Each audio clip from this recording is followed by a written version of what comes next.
دیکھو قرآن میں نا بڑے علمی نکات ہیں. قرآن کہہ رہا ہے یعتذرون الیکم اذا رجعتم الیہم لترضوا عنہم. قرآن کہہ لتعرضوا عنہم ہے لترضوا عنہم؟ کوئی حافظ نہیں بیٹھا ہوا. لترضوا عنہم فإن ترضوا عنہم فإن اللہ لا يرضى عن القوم الفاسقین. اے نبی جب آپ غزوہ تبوک سے واپس پہنچیں گے تو یہ جھوٹی قسمیں اٹھائیں گے تاکہ آپ ان سے راضی ہو جائیں, خوش ہو جائیں. اگر آپ خوش ہو بھی گئے اللہ پھر بھی خوش بولو نہیں ہوگا. دیکھو یہاں نبی کو خوش کرنے کا ثواب کیوں نہیں مل رہا؟ کیونکہ یہاں نبی کو خوش کرنے سے مقصد اللہ کو خوش کرنا نہیں ہے. تو قرآن کہہ رہے ایسی خوشی کا میں ایسی خوشی پہ خوش نہیں. اور کعب ابن مالک, مرارہ ابن ربی اور ہلال ابن امیہ, ان تین صحابی نے سچ بول کے نبی کو ناراض کر دیا. منافقین نے جھوٹ بولا نا کہ یہ عذر تھا ہم تبوک میں اس لیے نہیں آ سکے, یہ مسائل تھے. نبی عالم الغیب نہیں, آپ نے کہا چلو بھائی ایسے ہی ہوگا, آپ خوش ہو گئے, ٹھیک ہے بھائی جاؤ, کوئی سزا نہیں, کچھ بھی نہیں. اللہ نے کہا آپ خوش ہیں, اللہ نہیں خوش ان سے. دوسری طرف منافقین جو مخلص صحابہ تھے تین, کعب ابن مالک, مرارہ ابن ربی, ہلال ابن امیہ, یہ تین صحابی نے سچ بولا. یا رسول اللہ کوئی عذر نہیں تھا, بس ہم سستی کی وجہ سے پیچھے رہے, کوئی عذر نہیں. جانا چاہیے تھا, ہم پہ فرض تھا, لیکن باغ پک چکے تھے, سب کچھ تیار تھا, پھر بھی نہیں گئے, کوئی عذر نہیں ہے. سچ بولا نا, نبی غضبناک ہو گئے. نبی کیا ہو گئے؟ اس لیے نہیں کہ سچ بولا ہے, اس لیے کہ جب کوئی عذر نہیں تھا تو پیچھے رہنے کا کوئی جواز بنتا نہیں. آپ نے فرمایا قم, جاؤ یہاں سے, حتی یقضی اللہ فیکم, اللہ فیصلہ کرے گا تمہارے بارے میں. 40-50 دن بائیکاٹ ہوا, یہاں تک کہ صحابی کہتے ہیں نبی نے سلام تک کا جواب نہیں دیتے تھے. کیا گزری صحابہ پر, مگر قرآن کہہ رہے ہیں میں کیا تھا ان سے, بولو راضی تھا, کیونکہ مجھے خوش کرنے کے لیے انہوں نے سچ بولا. تو پھر اللہ نے پیغمبر کو بھی راضی کر لیا بعد میں, اور اتنا خوش ہو گئے پیغمبر, فرمایا اللہ نے تمہاری تو. اچھا اور سنیں, اسلام کے عقیدے بتا رہا ہوں کتنے واضح ہیں کہ ہم اسلام کو فالو کسی مدرسے کے کسی بندے کی وجہ سے نہیں کرتے. اور یہ بھی بتا دوں, اس ایک بندے کی وجہ سے مدرسوں کو بدنام کرنا کہ مدرسے ایسے ہوتے ہیں, یوں ایسے ہوتے ہیں, یہ بھی وہی زیادتی ہے جس کا میں نے بھی تذکرہ کیا. جب حضرت کعب ابن مالک کی توبہ قبول ہوئی تو ان کو خوشخبری پہنچی, وہ نبی کے پاس آئے. آپ صلی اللہ علیہ وسلم کا چہرہ حدیث میں آتا ہے استنار وجہہ کأن وجہہ قطعۃ قمر, ایسے چمک رہا تھا جیسے 14ویں کا چاند. آپ نے کیا فرمایا, ابشر بخیر یوم مر علیک منذ ولدتک امک, اے کعب اس دن کی خوشخبری قبول کرو کہ جس دن سے تمہاری ماں نے تمہیں جنا ہے, آج تک ایسا خوشی کا دن تمہاری زندگی میں نہیں آیا, اس دن کی مبارکباد ہو تمہیں. حضرت کعب مالک نے کیا کہا, امن کا ام من عند اللہ, یہ خوشخبری آپ کی طرف سے یا اللہ کی طرف سے؟ نہیں آ رہی بات. اس فکر میں لگے ہوئے ہیں کہ اللہ راضی ہے کہ نہیں ہے. دیکھو نبی کے راضی ہونے کا تو یقین ہو گیا نا. یہ نہیں سمجھ میں آئے گا, یہ تو آسان کیس نہیں ہے, بہت مشکل کیس ہے. ارے جب نبی کا چہرہ 14ویں رات کی طرح چمکتا ہوا دیکھ لیا, نبی مبارکباد بھی دے رہے ہیں کہ خوشخبری ہو اور سب معاف, بس اب میں راضی, اب میں خوش, تو کعب ابن مالک کو فکر کیا لگی ہوئی ہے, نہ یا رسول اللہ ذرا کلیئر کریں بات, صاف بتائیں یہ خوشخبری اللہ کی طرف سے ہے یا یعنی اللہ بھی راضی ہوا ہے کہ نہیں ہوا؟ فرمایا لا بل من عند اللہ, نہ میری طرف سے نہیں, کس کی طرف سے؟ اللہ. میں بھی اس لیے خوش ہوں کہ اللہ خوش ہے, اللہ نے معاف کر دیا ہے, اس لیے میں بھی خوش ہوں. پھر کعب ابن مالک خوش ہوئے ہیں. تو بھائی اسلام میں اصل کون ہے؟ اللہ. تبھی علماء کہتے ہیں کسی سے تنہائیوں میں گناہ ہوا ہو بالفرض, اللہ نہ کرے, اور اس نے توبہ کر لی, پھر لوگوں کو پتہ چل گیا, لوگ تانے دے رہے تو تو ویسا تھا, ان تانوں کی پرواہ بولو مت, بولے نہ تمہارا جرم کیا اور نہ ہمیں تم سے معافی مانگنے کی ضرورت, جس سے کیا ہے وہ جانتا ہے. لوگوں کو نہیں لفٹ کرایا کرو زیادہ, کیونکہ لوگ اس چیز کو مسلط کر لیتے ہیں. ہمارے حضرت کے پاس ایک بندے کا فون آیا لندن سے, کہتا ہے یار میں نے گناہ کیا تھا, پکڑا گیا, کہہ رہے اب میں نے توبہ کر لی, رو کے گڑگڑا کے اتنی معافیاں مانگی کہ اللہ نے بھی دل میں سکون ڈال دیا کہ میں نے تجھے معاف کر دیا کہ لیکن پبلک معاف کرنے کے لیے تیار نہیں ہے. پبلک جب بھی گزر کرے ہے نا وہی, تو پبلک کا دل تو چھوٹا ہوتا ہے نا, پبلک کا دل کیا ہوتا ہے چھوٹا. تو ایسی صورت میں پبلک کو زیادہ لفٹ نہیں کرائے, بولے جاؤ تمہاری ایسی کی تیسی, ہم جانے اللہ جانے تو کون ہوتا ہے بھائی میرے کو. اور قرآن کے الفاظ دیکھو یار, وَمَن يَعْمَلْ سُوءًا أَوْ يَظْلِمْ نَفْسَهُ ثُمَّ يَسْتَغْفِرِ اللَّهَ يَجِدِ اللَّهَ غَفُورًا رَحِيمًا. ایسے وجد والی آیتیں ہیں. فرمایا جو بھی گناہ کرے گا, اپنی جان پہ ظلم کرے گا, ظلم ہو گیا, گناہ ہو گیا, شیطان نے بہکا دیا اس کو, غلط ہو گیا اس سے. حقوق العباد سے اس کا تعلق نہیں ہے, کیونکہ حقوق العباد میں پھر اس بندے سے بھی معافی مانگنا ضروری. کچھ جرائم ایسے ہیں جو اللہ اور بندے کے آپس کے معاملات. فرمایا پھر اس کو خیال ہوا کہ بھائی خدا تو انتقام لے گا, اور ویسے بھی غیرت کے خلاف ہے جس نے اتنے احسانات کیے اس کو ناراض کرنا. قرآن کہہ رہا ہے ثم یستغفر اللہ, پھر وہ اللہ سے کیا کرتا ہے, معافی. کیا عجیب الفاظ ہیں. اللہ نے یہ نہیں فرمایا غفارہ اللہ, اللہ اسے معاف کر دے گا, نہ نہ نہ, یہ انداز نہیں ہے, یہ اللہ اس سے انتقام نہیں لے گا. فرمایا یجید اللہ غفور الرحیم, وہ اللہ کو پائے گا, وہ دیکھے گا کہ اللہ غفور بھی ہے اور رحیم, وہ دیکھے گا اپنی آنکھوں سے. یہ ایسے ہے جیسے ہم کسی کو دعوت دیں کہ آپ ہماری دعوت پہ آؤ, آپ پوچھتے ہیں کیا کیا ملے گا. ایک طریقہ ہوتا ہے آپ بتائیں بھائی بریانی کا انتظام بھی ہے, کباب بھی ہیں, اور اللہ بھلا کرے چکن کا بھی انتظام ہے, اور کڑھائی بھی ہے, 2-4 چیزیں اور بتا دی آپ نے, تو ذہن میں رکھ کر آئے گا ٹھیک ہے بھائی یہ چیزیں ہوں گی. ایک اسٹائل یہ ہوتا ہے وہ کہ بھائی کیا ملے گا, تو آپ اس کو بتائیں جب تم آؤ گے نا تو میری دعوت میں پہنچنے کے بعد تمہیں محسوس ہوگا کہ وسیم بھائی چھوٹے موٹے سیٹ نہیں ہے. وسیم بھائی نے دعوت کی, یہ جی تم پالو گے, یہ چیز محسوس کرو گے کہ وسیم بھائی طبیعت کے تنگ, ایسا دسترخوان ہوگا, چھوڑو بریانی کباب, چھوٹی وہ غریبوں والی باتیں ہیں. کیا بریانی, مسالے والی بریانی, اور مفتی صاحب کے بیان سنتے رہتے الٹے الٹے, مسالے والی بریانی, چپلی کباب, کوئٹہ کی چائے. ابے بھائی چھوڑو یہ باتیں, یہ تو کہیں کھانچے وانچے میں پڑی ہوئی ہوگی.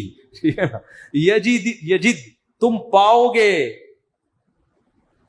مجھے محسوس کرو گے کہ یہ چھوٹا موٹا سیٹ نہیں ہے. دسترخوان دیکھ کے اندازہ ہو جائے گا بھائی کوئی بہت بڑا آدمی ہے. قرآن کیا کہتا ہے, جو گناہ کرے گا اور توبہ کرے گا یجید اللہ غفور الرحیم. اللہ یہ نہیں فرما رہے کہ اس کو معاف کروں گا, اللہ فرماتے ہیں جیسے کوئی بندہ دعوت پر آئے تو آپ کہو بھائی تم پاؤ گے کہ میں چھوٹا موٹا سیٹ نہیں ہوں. ہاں میں اس پہ واقعہ سنا رہا تھا کہ حضرت مولانا طارق مل صاحب ایک دفعہ کویت کے شہزادوں نے ان کی دعوت کی, تو اب وہ کیا تصور دماغ میں لے کے گئے ہوں گے. فرماتے ہیں میں حیران ہو گیا, اونٹ کے بچے صحیح پورے روسٹ, نہیں آئی سمجھ میں. آپ کو پتہ ہے اونٹ کا بچہ کسے کہتے ہیں؟ اونٹنی کے جو بچے ہوتے ہیں نا وہ ذبح کر کے کھال اتار کے کنووں میں پورے روسٹ چاول بھر کے دسترخوان پہ رکھے. بکرے روسٹ تو سنے ہوں گے, اونٹ روسٹ نہیں سنے ہوں گے. اب جو شہزادے ہیں ان کے لیے یہ کوئی اتنی بڑی چیز نہیں ہے, ان کی یہ بریانی ہے, ٹھیک ہے نا, ان کی یہ کیا ہے. اب ان سے اگر مولانا طارق جبیل صاحب پوچھیں شہزادوں سے جی آپ کی دعوت ہے کیا کیا ملے گا, تو ان کو غصہ آئے گا نا, نہیں یار سمجھ میں یار. او بھائی ان کو غصہ آئے گا نا کہ یار ہم کویت کے شہزادے ہیں, ہماری کرنسی دیکھو, اور ہم یہاں کا تو غریب آدمی اتنا پرتکلف کھانا کھاتا ہے, اور تم شہزادوں سے پوچھ رہے ہو کھانے میں آپ کو غم ہو رہا ہے کہ پتہ نہیں بریانی ملے گی کہ نہیں ملے گی, پتہ نہیں روٹی ہوگی کہ نہیں ہوگی. تو اگر وہ ان سے پوچھتے تو وہ جواب میں یہ تھوڑی کہتے کہ یہ بھی ہے یہ بھی ہے, وہ کہتے بھائی آ جاؤ پتہ چلے گا شہزادوں نے دعوت کی ہے. آ جاؤ گے تو پتہ کیا چلے گا, پتہ چل جائے گا کہ شہزادہ بھی کوئی نائجیریا کا نہیں ہے, کہاں کا, کویت کا, عرب شہزادہ ہے, اس کی دعوت ہے, آپ آئیں. اور ان کو پتہ چل گیا, انہوں نے بیان میں بھی بتا دیا.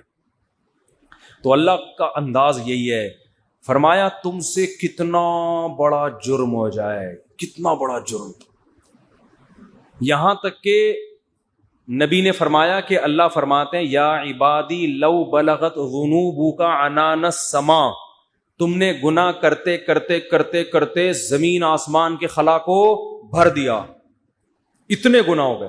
ثم استغفرونی, پھر ایک دن تمہیں خیال آیا یار یہ غلط ہوا ہے, یہ نہیں ہونا چاہیے تھا, رب کو منانا چاہیے, بالآخر اس کا انجام برا ہے, گناہ کی سزا ملتی ہے.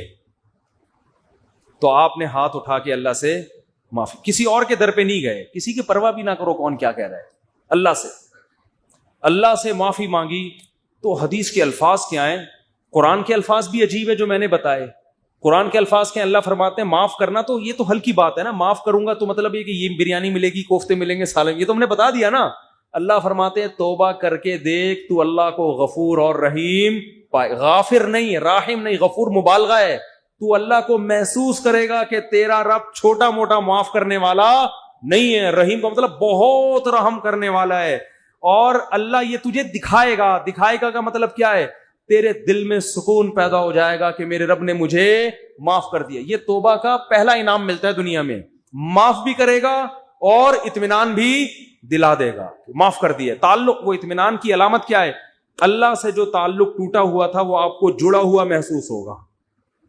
گناہ کی وجہ سے جو دل میں کالک آ گئی تھی وہ کالک آپ کو ختم ہوتی ہوئی نظر آئے گی. یہاں تک علماء کہتے ہیں کہ بعض لوگ گناہ کر کے ایسی توبہ کرتے ہیں کہ گناہ سے پہلے جو اللہ کا ان سے تعلق تھا نا, گناہ کے بعد جب توبہ کی تو اس سے زیادہ اچھا تعلق پیدا ہو جاتا ہے ان کا, پہلے سے بھی زیادہ اچھا اللہ کی محبت پیدا ہو جاتی ہے. یہ تو قرآن میں, حدیث میں کیا آتا ہے کہ اگر زمین اور آسمان کے خلا کو تم نے گناہ کر کر کے پر کر دیا, ثم استغفرونی, پھر مجھ سے مغفرت طلب کرو, لغفرت, معاف کروں گا. اتنا کافی تھا نا یہ جملہ, یار نہیں آ رہی سمجھ میں. دیکھو اللہ یہ کہہ دیتے کہ زمین اور آسمان کے خلا کو پر کر دیا, مجھے ناراض کیا ہے نا, پبلک کے پاس جانے کی ضرورت نہیں.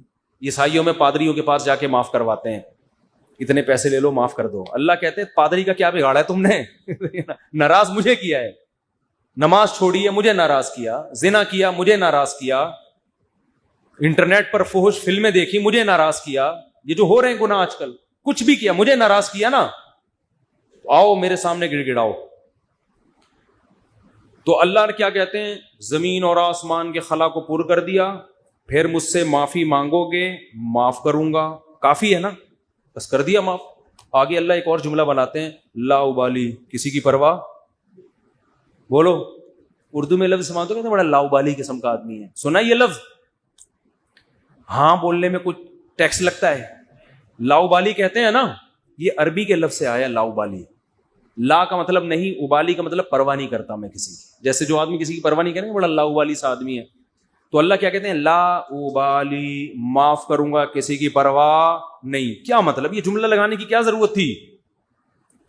جملہ اس لیے لگایا جا رہا ہے کہ بہت سے نیک لوگوں کو اعتراض ہو سکتا ہے, اے اللہ اتنے سارے گناہ سیکنڈوں میں معاف, یہ بات ہماری کھوپڑی میں بولو نہیں, کچھ تو تھوڑی سی ہوتی. جیسے ایک بیٹا نافرمان ہو, 20 سال باپ کو ستاتا رہے,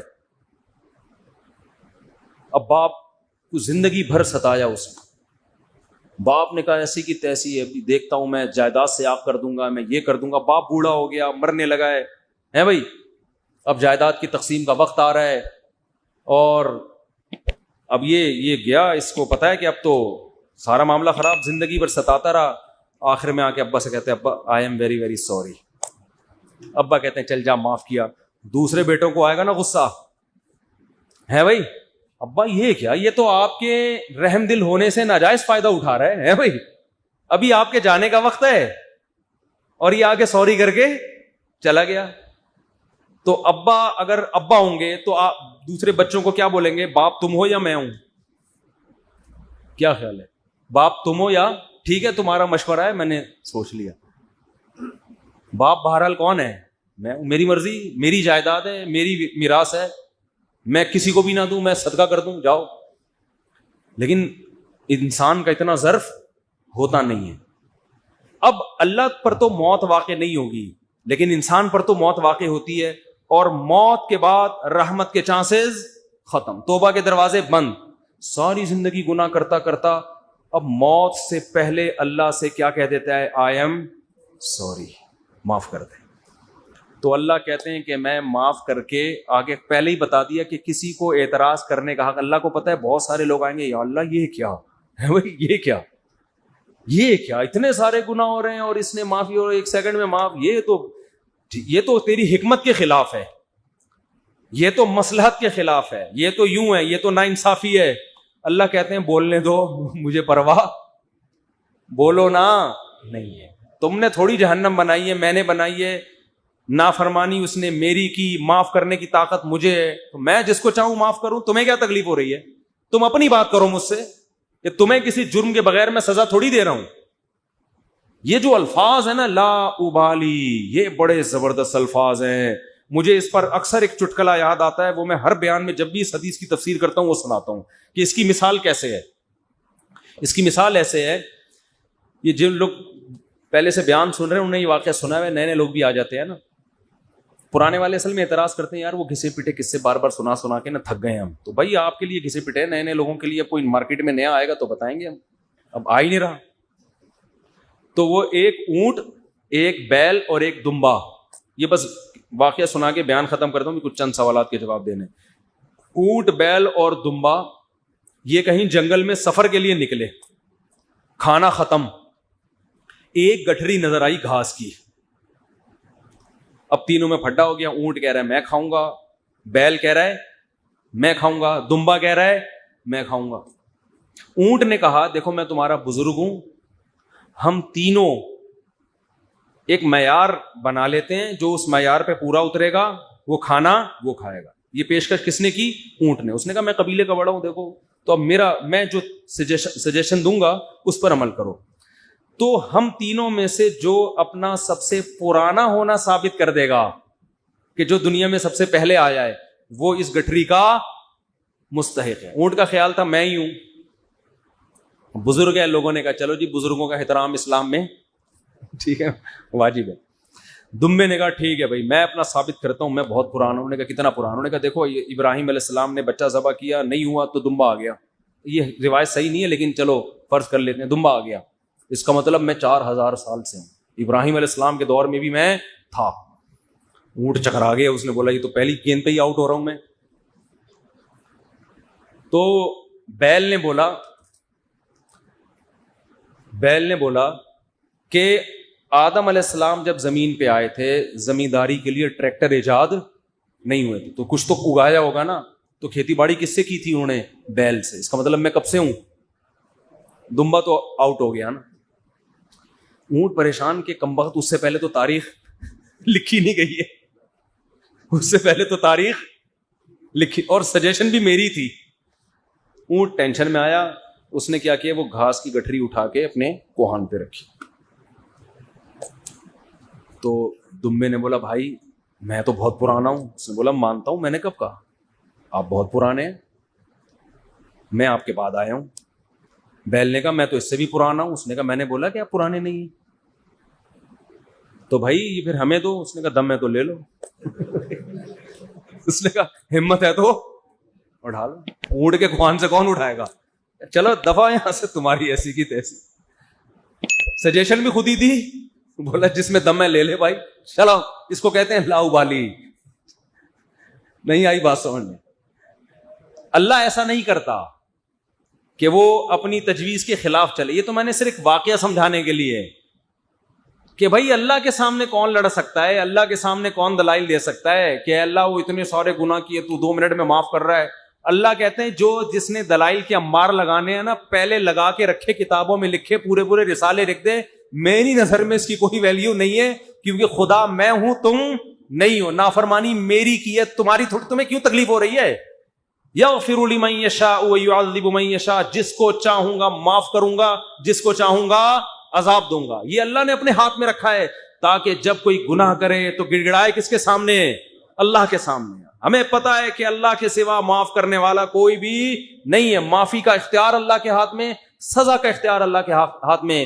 تو میں اس لیے کرا رہا ہوں کہ مخلوق کو زیادہ لفٹ کرانے کی ضرورت نہیں ہے. لوگ مجھے کہتے ہیں ہم سے گناہ ہو گیا، فلاں نے کہا یوں ہے یوں ہے.